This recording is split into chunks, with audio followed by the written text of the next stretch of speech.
जय महाराष्ट्र. जे आपली मुंबईमध्ये बोरिवलीमध्ये जी घटना झालेली आहे, 22 वर्षाचे काहीतरी श्रेयस नाव आहे त्याचा, काही ते 30 वर्षाची मुलाने त्याला बाप्याने मारला. बिंचूत ते बाप्याला लाज नाही वाटला. सरकार एवढा मोठा मुंबईमध्ये बसलाय, मुख्यमंत्री बसलाय देवेंद्र फडणवीस.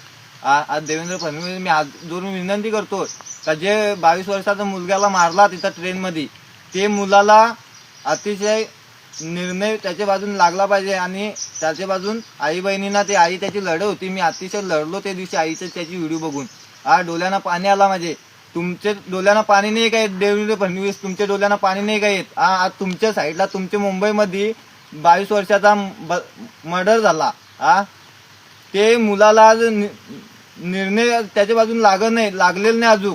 त्याचा व्हिडिओ आत्ता पण बघतो आले माझ्या मोबाईलमध्ये. पण ते 22 वर्षाच्या मुलाला मारला. आज महाराष्ट्रात कुठं आमच्या आई बहिणी सुरक्षित